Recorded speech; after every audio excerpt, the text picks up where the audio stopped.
edition of the Locker Room on Voice of the People Television. I am Jerry Apelian and welcome to the show this lovely afternoon. And coincidentally, it's a day I came to this world talking about the beautiful world. And of course, I want to say happy birthday to myself as I start the show today. And of course, coincidentally, if I look at the calendar very well, I was even born on a Monday. It means that I'm a serious person anyway. Anyway, it's a full house today. The guys are with me, and of course, Fees and Ikechukwu makes a return. My wife will be joining us virtually as we look at interesting matters arising. And of course, some will say, I'm sporting a Liverpool jersey. Why not? Isak is scoring. Isak is back on the goals. And of course, Florent is doing very well for themselves. Anyway, I don't know about others. It is what it is. And Ikechukwu, Hafiz, it's great to have you guys. Arsenal, Chelsea. How was the weekend on Sunday? I don't know why you are tagging me with Arsenal because last time I checked, I'm a football analyst. Okay. Chances, but then it was a fantastic weekend. I mean, football gave us a lot. Before I proceed, I'll just say happy birthday to you and more life, long life and prosperity, more blessings as well. And it's a good job we are doing and we continue to. God will continue to give you the strength to do more. So the weekend was great. I mean, one thing I like about the weekend was that the fact that all leagues, especially the top 5 leagues, are now like getting competitive. I mean, the gun ended the weekend with Lens, topping the table. I mean, normally it should be PSG at this point in time. Maybe you can say Bundesliga, that is Bayern Munich, but the other teams are also coming. And look, we saw what happened in the Premier League. Arsenal up against Chelsea. It was fantastic. Arsenal, for me, I felt like they were just a bit, maybe a bit poor or shady kind of, but then you want to hail Arteta's game management in that game. And for Chelsea, it shows that those young boys are really, really hungry and they have a knack to go for it at the end of the day. And also Liverpool, just like you said, they are getting back to winning ways. It was a fantastic weekend. La Liga as well. Real Madrid dropping points while Barcelona won again. So it was a fantastic weekend. And we are here to break it all down. Yeah, some will say it's a flash in the pan. That's what one of my bosses used to say. He says it's a flash in the pan. Liverpool's picture. I'm not excited yet, but I'm just happy that they gave me. You shouldn't be. You can't blame. The only excitement I have about is that they gave me a beautiful birthday gift. At least they made me have peace throughout my birthday period. It was not even vintage Liverpool then. It was just a good victory. It was a good victory. At least a victory needed out of the ashes. Just say victory needed out of the ashes, but not the good victory. Yeah. It was a good victory against West Ham. Against the 10-man West Ham, exactly. No, the game was already won. No, the game was already won. It was 1-0. It was 1-0 games. One is 3 points. Liverpool was very. West Ham had no shot on target. Liverpool was struggling. A team that wants to at least get a draw will have at least one shot on target. But they were not poor. They were still coming. They were poor. See, a team that doesn't have shot on target. West Ham was terrible yesterday. How far we have? No, West Ham was very terrible that day. Terrible, man. But it shows. If you look at this is a team that won games back to back before they met. But where are they on the table? No, they're actually a terrible side. No, they've been doing well before they met Liverpool. How? What do you mean doing well, Jerry? They won their last 2 games. It doesn't matter. That's doing well in the Premier League. It doesn't matter. But Jerry, with Liverpool's signings and all of that, West Ham is a team you should be. Okay, this Liverpool team, I don't use the word. They've been next to nothing. They are ready to lose the next match. Let's just say you only know that until the next match comes around. But a team that lost 6. How would you know that? Erratic behavior caused them that he didn't have to do because that. When that game was Paqueta has played 200 minutes. They would have still lost. No. That West Ham team. They had shot on target. I mean shot on target Paqueta. Jerry. Before Paqueta was sent off. Okay. Right. They had opportunity. We saw that game.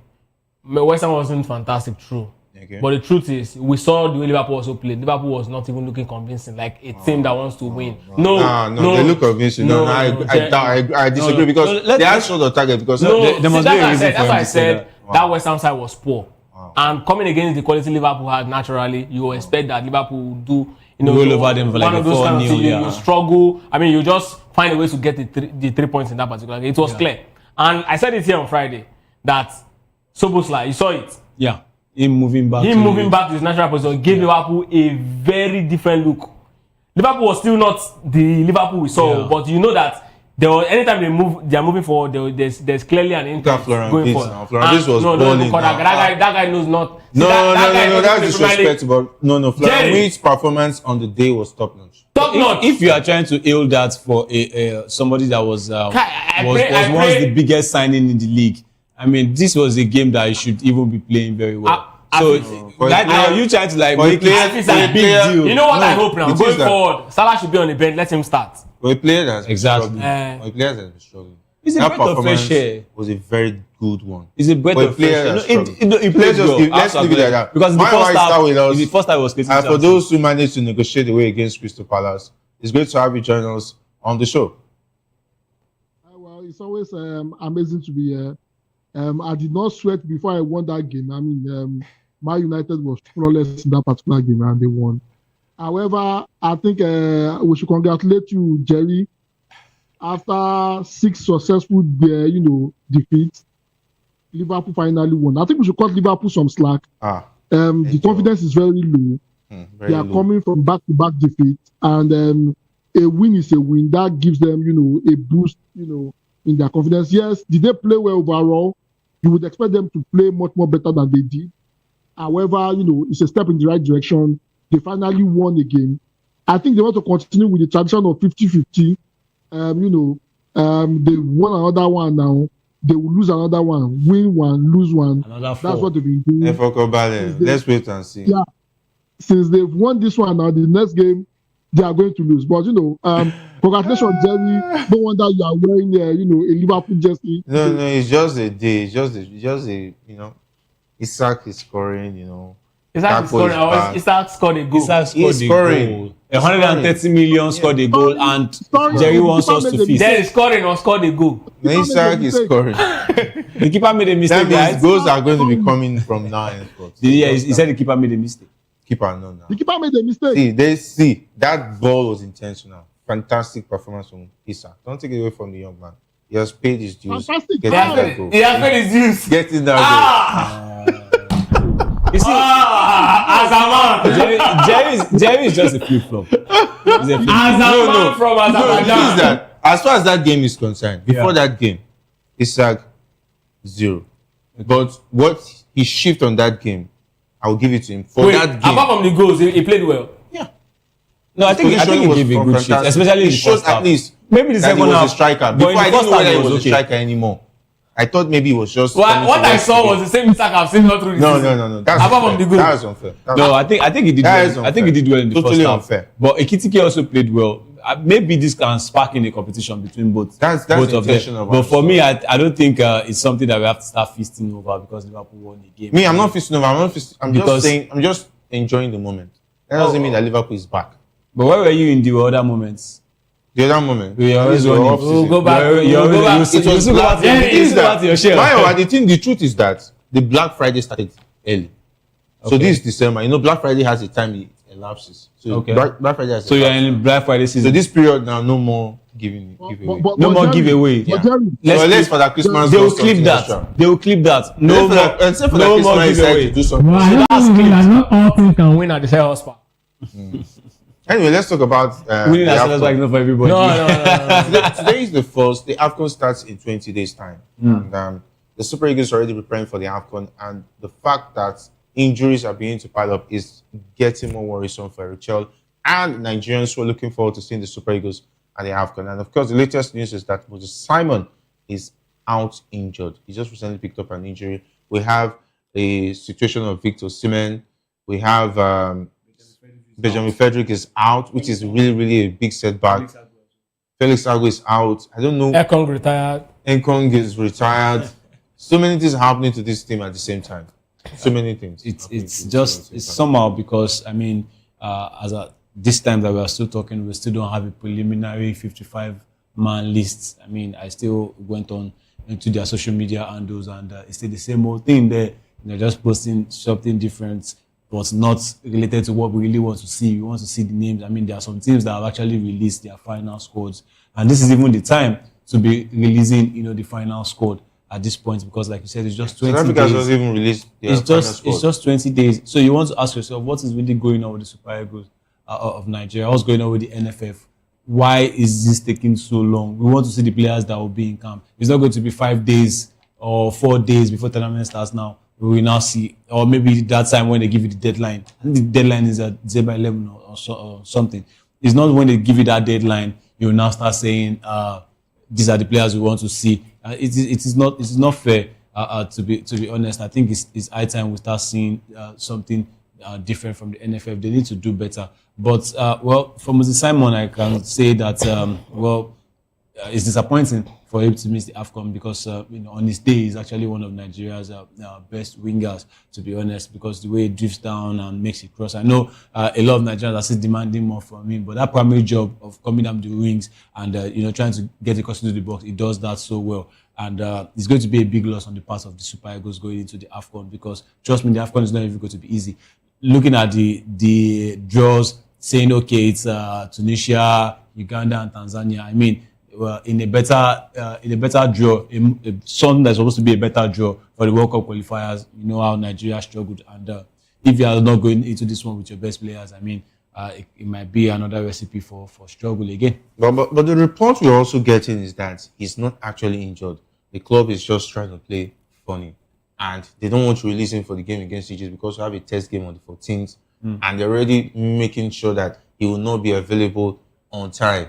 And even though he's going to be available, there's going to be stories of him being injured. But if that's the case, why is it that in 2025 we're still having club sides, having a pool of players, knowing that when you are signing an African player, you already know that he's going to be going to the Afcon in the month of December or January. So why should it be an issue? I think the players should be able to make sure they sink into their club that I am an African player. When the time is right, please try as much as possible to release me. I think FIFA has also already sorted this out 2 weeks before the competition. Why is it still becoming an issue? We all know the disdain most of these most of these European clubs have for, especially tournaments hosted in Africa. Remember the statement of Jurgen Klopp that said CAF competition Nations Cup was a very small tournament. The same comment, the same sentiment with Gattuso. The same thing with Carragher. De Laurentiis. And the reason for that is majority of this club is they pay the wages of these players. And most of the time, because of our own weather condition here, when the tournament wants to happen, it's in the peak of the action in Europe. And you don't expect those after they are going for competition, they should release them. How many African players you see a mouth watching him and we want to make Yanga as regards put this contract, I put this clause in my contract. I don't think so. They just want to get, the next available, signing and be able to get out of poverty. But in any case, I think this is where FIFA and CAF needs to step in. It doesn't make any sense again in 2025. This is a FIFA recognized competition, and I think it's high time FIFA steps in. Clubs cannot be playing and key. Yes, I understand that they are paying the salary and just that. However, the competition is recognized by FIFA, and as such, they are required, to release the players. I think if this were to be true that the club is trying to play and keep, I think FIFA needs to step in.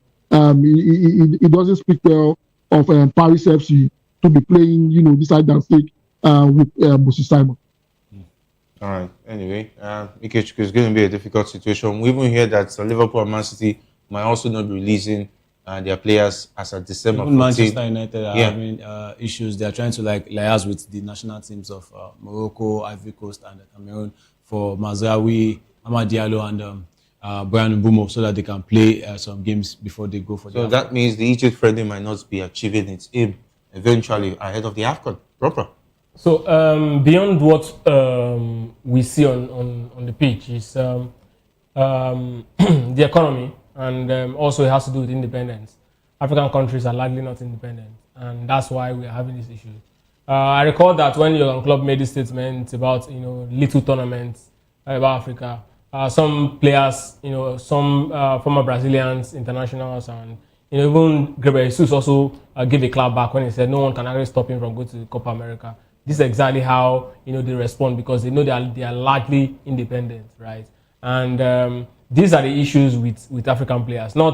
Forget about whether these guys pay huge wages or not. They are very aware of the banana tournaments in Africa. They know that this tournament will happen. They know the calendar. They know everything.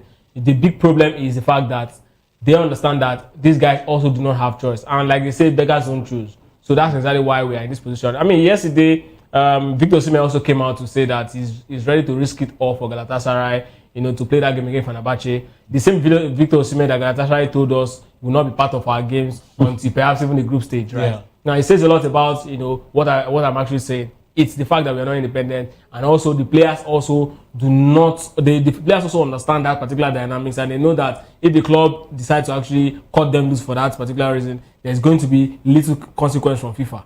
I mean, the CAF tournament is a FIFA accredited tournament. It's a tournament that falls in FIFA calendar. You cannot tell if imagine club sides holding back European players. Just say, for example, European Championship wants to hold, sometime in the year, and then some of their players actually playing in CAF Champions League, and then you are saying in CAF organized competition, which is the league or CAF Champions League, and then you are saying you will not release them within that FIFA time frame. You know what is going to come? FIFA is going to come so hard on you. But FIFA understands the dynamics. I mean, when it comes to Europe, people who bring money the bulk of the money is from Europe. And like they always say, he who plays the piper detects it too. And in this case, the piper that actually make people dance is the money that flows in, and the money here is coming from Europe. So they have the biggest say as regards what happens in the world of football. Yeah. So that's exactly why we are in this particular position. It goes back to what likes of Balotelli and co have been saying, that Africans organize their house.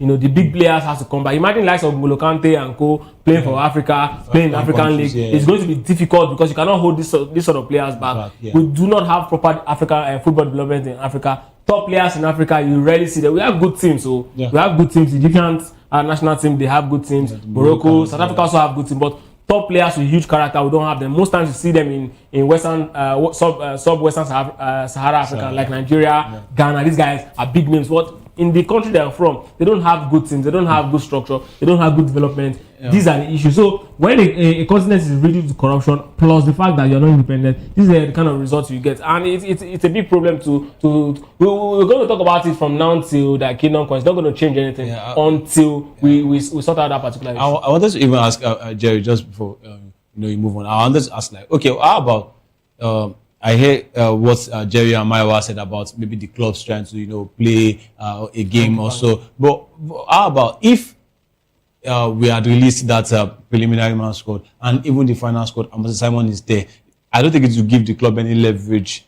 So maybe I'm just trying to say that NFF did not do their part well. It's not the case if it has been announced that it's part of the squad. Let's not look at NFF alone. You just mentioned the likes of Brian Mbeumo and co. These guys are not Nigerians. Yeah. It's an African problem.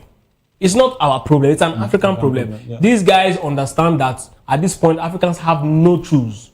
Right. Yeah. I mean, what will it cost? These guys to actually exercise African players. These players that you just mentioned from their league. It's not really going to change anything. That's what it is. So they understand that particular dynamics. They know that behind Mbeumo in Cameroon, there is no top player that is coming.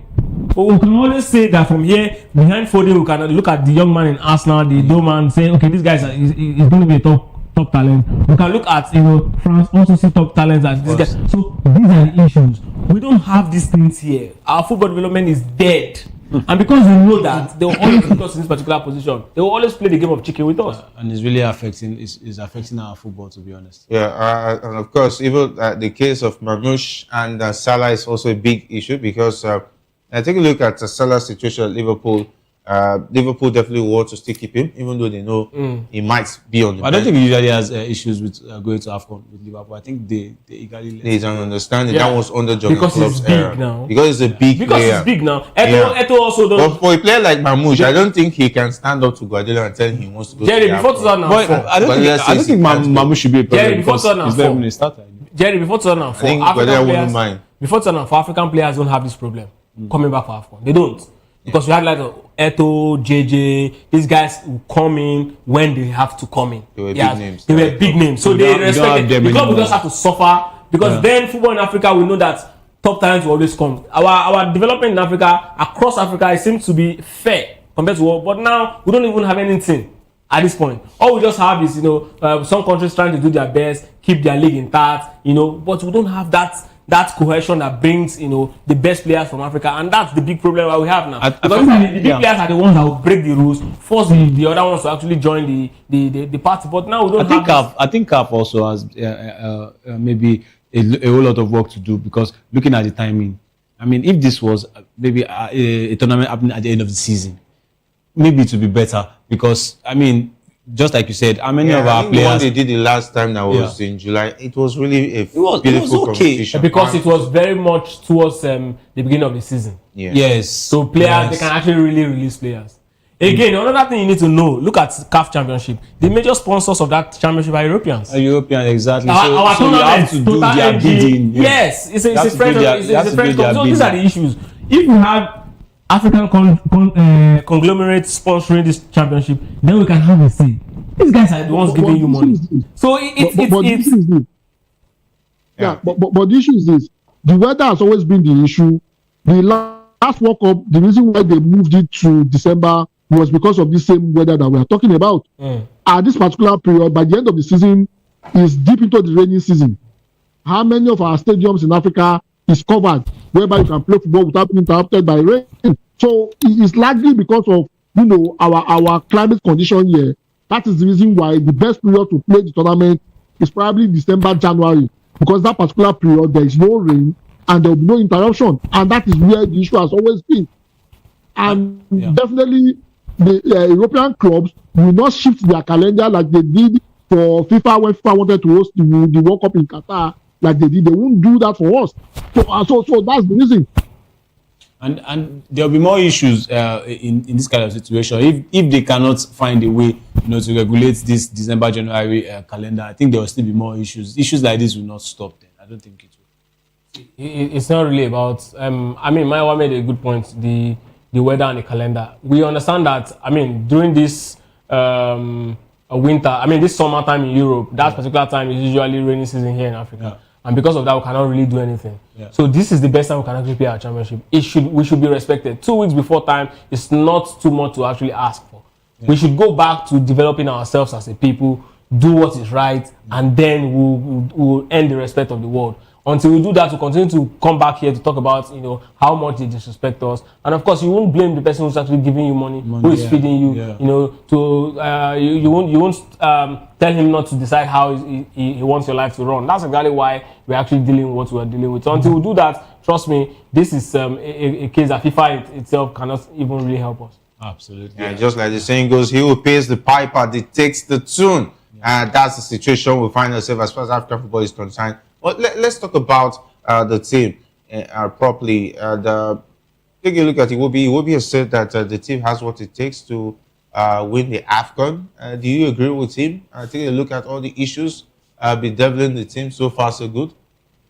I think he's making you smile. Don't you? No. Maybe looking at the Super Eagles side, they're not short of quality. To be honest, though I know that a lot of Nigerians are begging for more. But for me, I don't think they are short of quality. But now the issue is, looking at the player, are we going to really put in our best legs, to negotiate that tournament? For me, personally, I think Stanley Wabali needs to be replaced already. For me, and I'm not saying this because, for me, yes, because I think if there's a big level of competition, you have your hand to say, "Oh, have a go," because if they have a go at journalists too, be calling for his head. No. But for me, I think. He needs to face that level of competition now. We need to put in our best legs. Why has Maduka Okoye refused to step up and challenge him for that? Maduka Okoye is not the one that will select himself. We both know that on club performance level, it's supposed to be Maduka Okoye, because this man went for about 2 to 3 months and he came back, and not like his replacement Sava at that time wasn't doing well. He came back and earned the trust of the manager immediately. So if at the club level where, like you said, he's being paid and they are seeing him, every other week, and the coach believes that yes, he's still the one to lead the line for Udinese, why not the Super Eagles? For much respect to Chippa United and maybe to Nwabali, they are bottom of the table in the PSL, and they are conceding left, right, and center. So for me, if it's by that one, if it's by that merit they used to say, for me, I think Maduka Okoye should be between the six for the Afcon. Yes, Benjamin Fredericks is a very, very big loss. But then we still need to fix up at the back. I saw a tabloid today. The likes of Olisa Onda is still there. The likes of Torunariga is still there. The likes of Chidozie Awaziem, could also step up. Let's just see what they want to do collectively. The issue is still in the middle of the park for me. There is still no creativity in that middle of the park. We are still going. I won't be surprised if we still spawn the same names of Wilfred Ndidi, Raphael Onyedika, Frank Onyeka, and Alex Iwobi. I won't be surprised. Maybe we can see one more addition. I wouldn't know. Then that attack as well, the forward line. Now that Simon might be missing maybe the group stages, who is going to replace him on that left-hand side? Ademola Lookman, yes, it does well, fantastic, but we need another extra leg. Maybe Chidera Ejuke this time around. On the right side as well, Chukwueze. Do you know Chukwueze is even performing better as a left winger now? For Fulham now, against Tottenham over the weekend. Not just Tottenham. I think the game against Sunderland also, where he gave that decisive assist, he's been playing as a makeshift left winger. Yeah, Eric Chair might also be looking at that one. But for me, I think quality-wise, I think the Super Eagles, I won't say they will win the Afcon, to be honest. And this is not me being pessimistic. I don't say Super Eagles winning the Afcon, in all honesty. Yes. Wow, that's okay. Ikechukwu, honestly, do you think the team has what it takes to win the Afcon, or they are not even going to win it, even though they have what it takes? Well, at this point, it's really difficult to call, but I can say I think there's a lot of sense in what Iwobi said, and I'll add that to what Afis also said, which is to tweak the team. I agree with him 100% when he said Okoye should be in between the stick. I mean, it's ridiculous that we have a goalkeeper, playing for Udinese and doing well week in, week out, and then we have another one for Chupa United that is struggling, and then the one in Chupa United, which is not even top 2 club sides in South Africa. Yeah. It's actually playing ahead of the one who is in Udinese. I can't make any sense out of it. Because it sleeps on the floor like a yama. Sincerely. But, yes, I understand the fact that team synergy can be altered. And this is the championship we are going into. It's not like we're playing a sort of qualifier. So we are done with qualifiers. So if we are going to start with Okoye, let's start with Okoye, which I think is the nod for me. But in the defense unit, because that's where a big problem. We have 2 big miss, Benjamin Frederick and Ekong. And if you look at the last Afcon, Ekong seemed to be like the only man that's going to be missing in the heart of the defense. Yeah. There's Kevin Bassey, there's Shemi Ajayi. So we just need somebody else to be there to shove that back line. And then Olaina definitely should be fit by then. And also we'll look at either Zaidu Sanusi or Bruno Yemechi to actually play that role. I think if there's anything, Eric Chelsea should just take, something from Barcelona's playbook and ensure that the back line is watertight. Even if he's going to play 3 centre back, so that you can, Shemi Ajayi will definitely take the place of, Ekong, and then you have 2 other persons who is going to do the, job of marking because, of course, his age and, of course, he might not have the leg to really chase, the ball that much. That's settled. Then, in the heart of the midfield, I think Eric Chelsea should really look at our players. There's a reason why these guys perform week in, week out in their club. Deploy them the same way their managers deploy them in their club. Iwobi is doing well for Fulham week in, week out, but he struggles for the Super Eagles to create chance. Play him the same way. That's number 10, bro. Play him there, and then take Chukwueze and play him the same way he's been playing. If you want, I think I really fancy an Iwobi Chukwueze playing, ahead of, either Wilfred Ndidi or Rafael Edeka. And there's also talks about Akin Samiro. I think he did very well against Inter, though they lost that game 2-0. Yeah. But then Pisa is also talking about keeping him for good, permanently. But I think Inter will want to collect him back because it's an Inter ball. Yeah, but at this point, right, Inter might not agree, but they might still just allow him be because they want him to still continue to play regularly. Because if he goes to Inter, he's going to really have to really battle, and he's quite young, so he really needs a lot of playing time. So that's another person who can actually really bring in, because of his age, and we can actually play him and what's his name, Rafael Ndika, to actually play 2-2 in the 2 midfielders, and then two persons that will be allowed to create, and then we'll look for one man up front, who's going to, because he will be for Fulham, can play, he plays from that particular center and then drift to the left and to the right.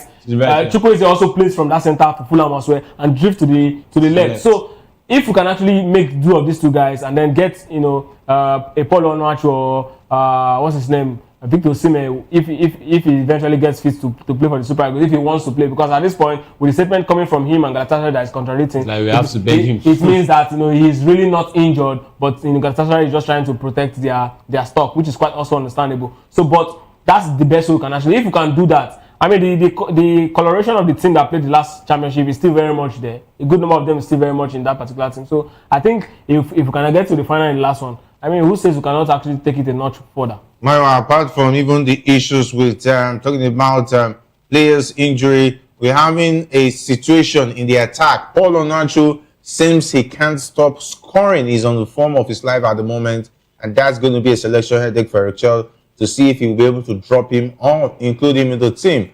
And of course, what a timely one Ademola Lookman over the weekend also got to the score sheet, making it look like the Champions League goal was not a fluke.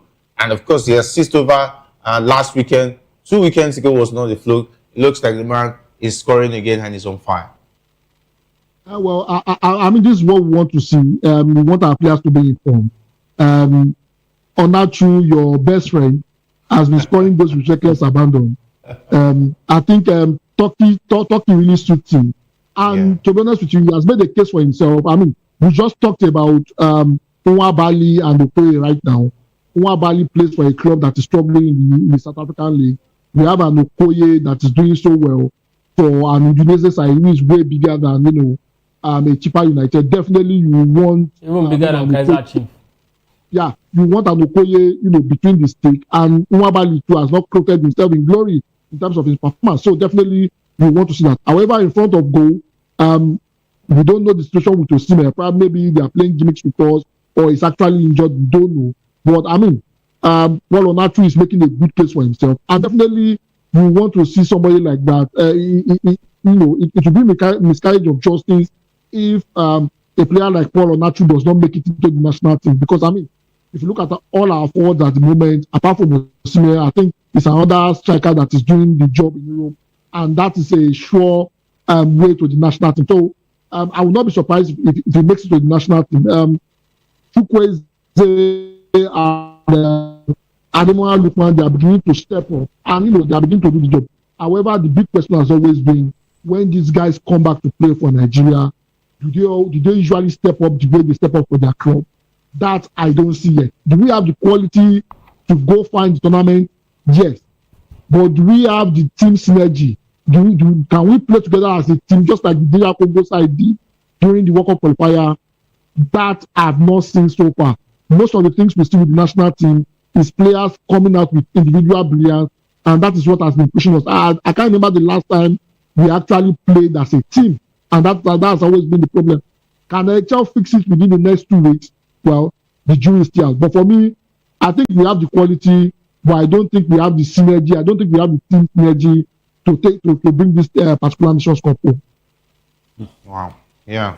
Energy, synergy. And of course, we just talked about Paul Onachu. Though I'm not a very big fan of him because he's not been able to replicate his club form with the Super Eagles. But now that he's scoring, I think it will be difficult to tell a return not to bring him into the team. I think, in all fairness, I think he deserves to be part of the team. Yeah. Even if Osimhen will play ahead of him. But I think without Osimhen, I don't think we have any other striker that is doing as well as him. Right now, I think it's about 11 goals now in the Turkish top flight. So it says a lot. I think it's about the top scorer or somewhere around the top 2 top scorer in Turkey now.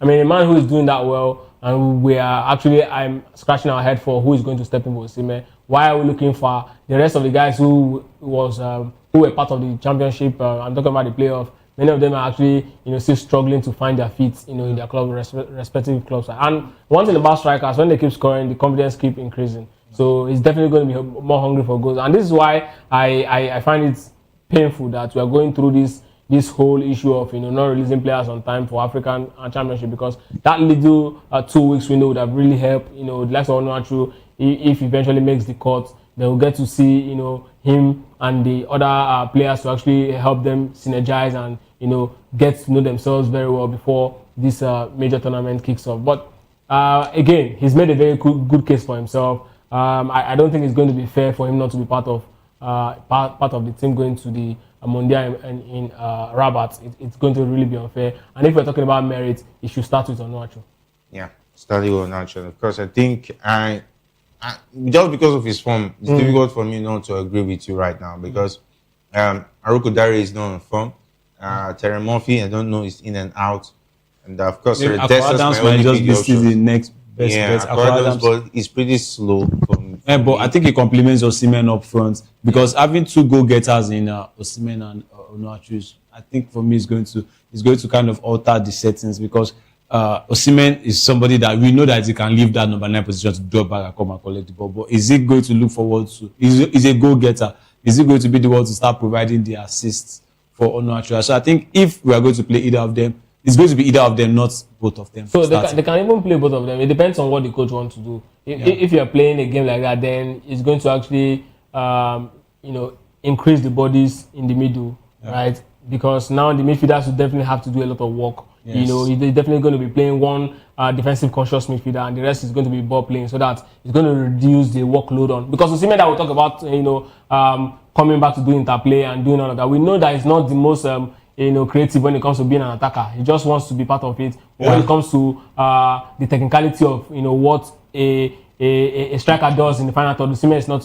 right up there as one of those players you can rely on. He's quite good with his finishing, maybe first touch, interplay, and then help the teams recover and then hold up play. I think he's got that one, but it's not in the mode of the likes of one Kokano that when they drop back in the midfield, they are very deadly with the pass and all of that. Yeah. So you get in cases like that, when you have two strikers like that, of course the coach will only deploy them. It depends on the kind of opponent you're actually up against. Yeah. So Onachu might just be the one who will be holding up play for Victor Osimhen. They're going to be playing, as both center forward, but one who is going to be playing ahead. The person who's going to be playing ahead is Onachu because of his size and his height. Yes. So whenever any ball comes up, just like how Liverpool played Hassenbank and Owen back in the days, this man is going to be crouch. Yes. So this man is going to be the one that is going to receive or bring the ball down for the other man who's got the quick feet. So they definitely would work. It depends on how the coach, that's why I said the coach should really, for me at this point, since we have a very short window, the coach should really look at these players, how they've been deployed in their club side, and then find a way to integrate it in the national team. And I feel it's going to work. All right, let's go back to the English Premier League. Over the weekend, there were lots of games played, and of course, the key match fixture on Sunday was the game between Chelsea and Arsenal. It ended in a draw. Arsenal were held by a 10-man Chelsea for much of that game. After, I think last week we were talking about Moses Caicedo and his form, and we even talked about the fact that he's more or less somehow kind of rough when he started, conceding penalties and so on and so forth. Somehow it would have cost Chelsea that game, but Chelsea really gave Arsenal a run for the money. And I saw a quote, I don't want to believe Arteta said that he was confused. He wasn't prepared to play. I hope that's not true, but if that's the statement, I think Arteta should be prepared for anything. I think he gives you I didn't hear that in his post-match press conference anyway. But for me, I think, yes, about Moses Caicedo, a lot of people have been saying a lot after that incident, saying he allowed the media to get into his head, about that comparison with Declan Rice. But I think from the get-go of that game, he has been making tackles. Just as the defensive midfielder, the 6 that he is, he has been making the tackles. That one there was, for me, a bit unlucky, though, because it looked like, I don't think he went in with malicious intent. It looked like he slipped just a little before, he caught Mikel Merino. And Mikel Merino was somebody that wasn't even prepared to hold on to the ball. He released the ball immediately, so Caicedo caught at the leg. But then, rules are rules. I mean, when you raise your studs up like that, it's a serious foul play, and he got the red card. But I have to give all credit to Chelsea because they held their own. But the one thing that most people are not getting is that in games like this, form goes out of the window. It's not about form. It's not about who you are. This is a game that has a lot of history behind it. We've seen a lot of players, big players, negotiate fixtures like this. And over the past 2 seasons, it was a 1-1 draw in the 2023-2024. I mean, it was a 2-2 draw in 2023-2024 season. It was a 1-1 draw last season at the Stamford Bridge. So I was expecting that fast start that Chelsea gave against Barcelona. They did the same thing. Joao Pedro was, wasting chances. They had chances on goal. Joao Pedro was wasting chances. I was surprised by that Estevao substitution because I felt like it was the main threat from the wings. It was coming out with Calafiori. Calafiori got a yellow card. But also, there are many talking points from that game. That's on the part of Chelsea. On the part of Arsenal, I said during my introduction into the show that Arsenal were a bit poor in that game, but then I will hail Mikel Arteta's game management. Look at the makeshift centre back pairing. This is the first time they are pairing ever in the Premier League. That's I'm talking about Christian Musquera and Piero Hincapié, and they've been carried in the first 45 minutes, and they still gave that kind of performance. So for me, I think maybe attacking wise, Arsenal should have done better. They should have taken advantage of that extra man, but they didn't do so, and Chelsea stood up to them. There were times where Chelsea should even have gotten ahead, but then. It was a good game, but I won't. This should not rule Arsenal out as title contenders. But also Chelsea, I think, is just a time to say we should be beware of that team because they look hungry as well. But I think Arsenal still has what it takes to get to go all the way. 5 points they are leading Manchester City. They are still 6 points ahead of Chelsea, and only God knows how many points they are leading Liverpool with now. All right. Okay. You have to bring Liverpool into that. I think the title contenders have to be between Man City, Arsenal, and of course Chelsea behind the scene. But I think Chelsea, they should have been able to take this one if they are serious about title contending. But I didn't really see that. It's like they're just comfortable being those who are going to be chasing the pack, and you don't want to be in that situation if you really want to win the Premier League. Chelsea didn't come into that game like they just want to chase the pack. Before I continue, I was talking about not true. I said Hasselbank. I meant Heskey. Yeah. So the thing with that Chelsea game yesterday was I just saw one thing. A man who is tactically ahead, who is Enzo Maresca. He had tweeted Arteta in every way. Arteta struggled, to actually understand what was even happening. And this gives credence to Pep Guardiola's comments when he said Maresca is the most brilliant assistant he has worked with. That when it comes to tactics, before a game, he has never argued tactics with any of the assistants as much as he argued with Maresca. I saw it yesterday and it was clear. Arteta's men were, on form, were better. Physically, they were better. Technically, they were better. But just one thing gave Chelsea a very good fight in that particular game. Tactics. Chelsea was tactically every single time Chelsea attacked Arsenal in the first half. Chelsea, it felt like Chelsea was about to score him. If Joao Pedro had been a little patient and released some balls to Estevao, they would have scored more goals in that first half. It would have been easy for them in that first half. Now, the red card, changed the dynamics of the game. A lot of people were expecting Chelsea to go sit back and hold on to the game. But Chelsea kept playing like they were not even 10 men. And that's where I saw, a team in Chelsea that, okay, this team is going to actually really, really be a title contender. The issue of Nkapie and Mosquera, these guys are fantastic players. They showed that they've got quality. If they are actually not, players that you require, you regard as players that are good enough to be backup for Saliba, I think they are. They would have fumbled in that particular game. Yeah. They showed that they are also top players. Forget the fact that they've not been playing regularly. Now, Chelsea also had issues in the heart of their defense. I mean, Fofana, it's been a while he was part of this setup. Chalobah, I mean, if they had Cole, he would not be there. But then, Chelsea also did a very good job. One of the things that Arteta, Maresca did to actually kill that game, he knows that Arsenal's strength is always in the midfield, was to deploy Reece James in the heart of the midfield. I think it was the man of the match. And Reece James, if you watch that game, every single time Chelsea moves, when Chelsea go to attack, Reece James will move towards Cole's side. Yes. Right.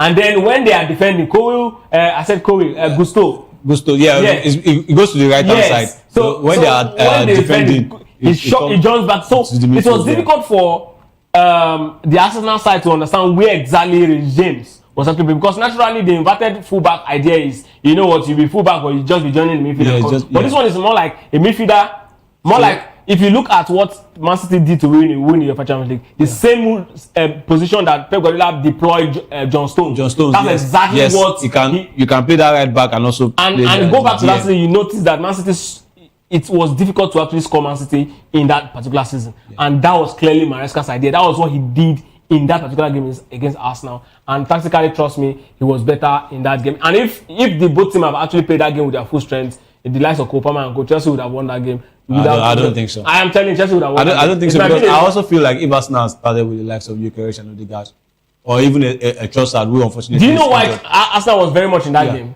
The likes of Merino really helped by dropping the midfield, helping them to actually clean up the balls. Exactly, but that's the thing. Merino is primarily essential. That's what I'm saying. But there was no 9. If Gyökeres had started, it would have reduced the body in the midfield. Chelsea would have found it easy. No, I don't think so. And for me, I don't think so. And I think I didn't like what Enzo was doing to Noni Madueke. He was busy bullying the guy. Him and Cucurella.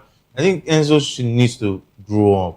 It takes a lot of things to be see, they were teammates before. It doesn't matter. I'm not saying it matters. I'm saying this happens when you go to former teammates. It needs to Mason Mount. It needs to Mason Mount. It was not last season. It needs to Mason Mount. So I mean, he was practically bullying. Enzo has this very, very funny character. I remember when Argentina won the World Cup, he made a very controversial post about the French national team. Where even his teammates Fofana came out. He has this very funny busybody. So Cucurella could not mark Saka. He had to switch up. Cucurella was even joining. He had to switch up the wings to come and meet Madueke. Saka has really grown, even physically. Before yesterday, if you watch Saka in big games like this, he easily shoved off the ball. But I saw him yesterday. I saw him. Cucurella got a yellow card. Yes, I saw him winning duels. I said, okay. I wonder what's happening to Erling Haaland, but I don't want to get to that because he's not firing like we expect him to be. It's like he's gone cold and he's making my FPL dull. That's Now you Now you are talking because I was surprised that this is the same Eliana that scores you goals. want him to score every weekend? No, now. that's how it's supposed to No, be. yeah, he wants to win. This is early He wants to Haaland. win Even the season is scored. Even the season is scored 36 goals. He didn't This is score every early weekend. Haaland. I don't know what's happening. I don't Go know. for Thiago of Brentford. He's there. He's there. He got But I Thiago can't- scores goals. I can't leave You Haaland benched him. No, You benched him. He started. Yeah. But the thing is that since he's not captain, all those points will just be there. You know, Had it been, I've given the captainship to him. You know the decision instead that of- pained me the instead most? of Erling Haaland. You know the thing that paid me the most? I sold Malik Thiaw. This is investors I sold. complaining. No, it's FPL. No, FPL is sport. You see the same thing. I sold Malik Thiaw and he went on to score 2 goals. A centre back. It's pretty interesting, and of course, it looks like Arsenal is still on the verge of winning this title because Chelsea failed to do the job. Anyway, Arsenal is supposed to win this game with 1 man down on the part of Chelsea. I think it's 2 points lost, and that might come back to bite them. They had 1 man down. They had every right to win that particular game. And it's good that we're pointing out exactly what Arsenal did not do right in that particular game. Maresca have played, Arteta, and one of the key ingredients in that particular game was James. James was very, very fantastic. James was the stone of Man City of 2021, and he was very impressive, in the midfield, and that helped Chelsea a whole lot. Even in that particular game, you would not know if you did not watch, the record being given to what's the name now? Caicedo. If you not watch him being recorded, you would think the game was 11-11. Arsenal, they were panicking. Chelsea were creating a whole lot of chances. And, in this kind of game, when advantage is handed to you by a red card, you should take it. Arsenal did not do that. It takes just 1 more draw before you have Man City breathing down their neck. Can they sustain the momentum? Well, December is here. I hope they will not mess up this time around.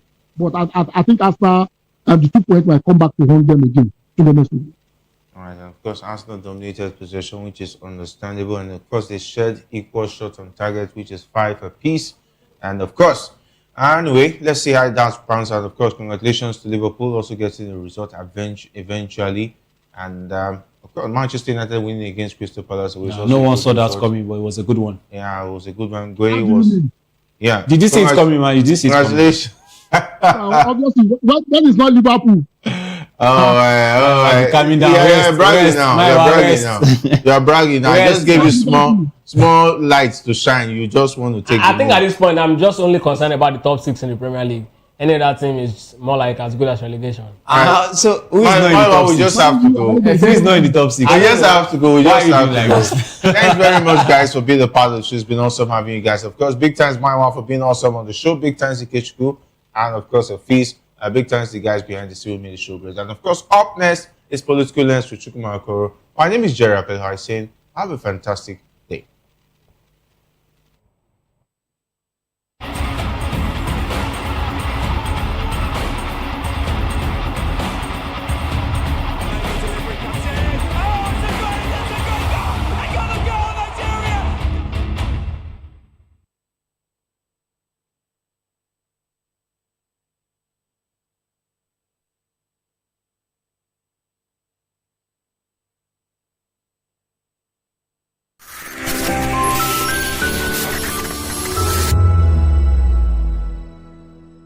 We encourage you to click on the like button and subscribe to our YouTube channel. We are Voice of the People TV. Also follow us on all our social media platforms. We are at VOPTV Live. Visit our website www.vop.ng for fresh and trending news. Also watch us live on SLTV channel 264. VOPTV, Voice of the People Television. Behind every broken desk lies a broken promise. Education shapes the nations. But who is asking the right questions? Introducing Edu Dialogue, the show that goes beyond the surface, exposes the cracks, the corruption, and the silence in Nigeria's education system. Edu Dialogue, Saturdays, 3 p.m., only on VOP TV. We break the biggest stories, from missing funds to policy failures. We ask the tough questions and demand real answers. Edu Dialogue, this Saturday, 3 p.m. on Voice of the People Television. Are you ready for the extraordinary? Something big is happening on your screen. Introducing VOP TV. Now streaming on SLTV channel 264. From breaking news to captivating conversations, news analysis, giving you all sides to the story. We break in-depth discussions on the issues that matter, from politics to sports, entertainment, and lifestyle. VOP TV on SLTV channel 264. Join us as we redefine what television means to you. Voice of the People Television, VOP TV. Now you have more than a voice.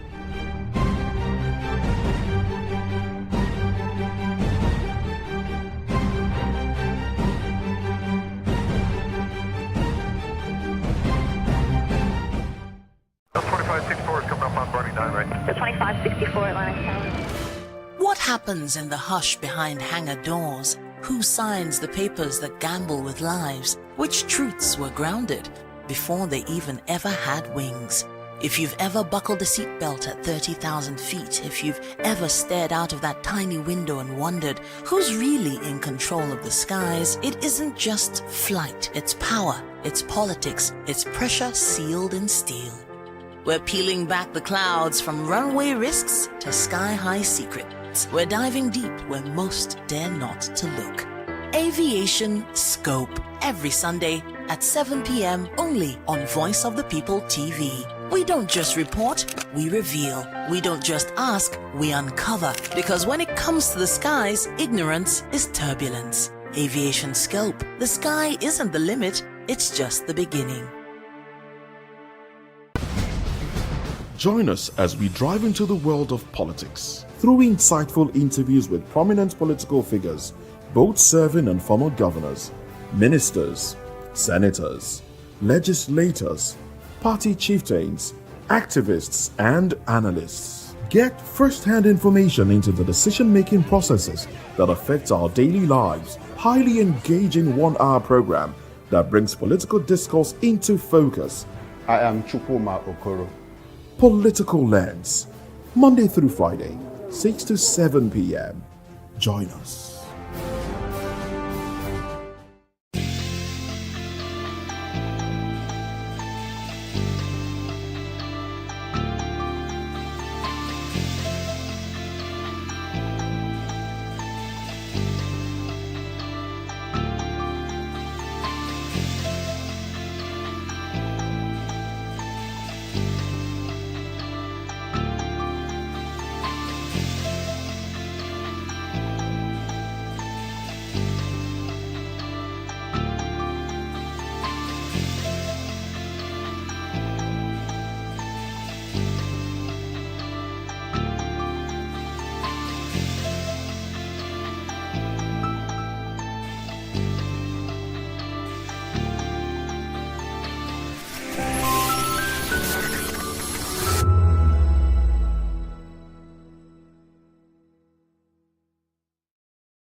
Hey guys, what's up? How you all doing? They call me Ovisha Nelson One, your number one celebrity host, and you are watching Voice of the People Television, VOP. Stay tuned. Uyi Osarate is my name. I am a friend of the microphone, Voice of the People TV. That name is unique, and the brand is very sweet. I like the packaging. Picture qualities, camera qualities, and then of course, the quality of human beings that I see sometimes on your channel. I talk and get paid, and I look forward to being in your studios. Oh yes, you are on to Voice of the People TV, live here in Benin City, the cradle of black civilization. What are you waiting for? Tune in, bro. VOP TV. Now you have more than a voice. Welcome to Kitty's Corner. Every weekend is a new journey.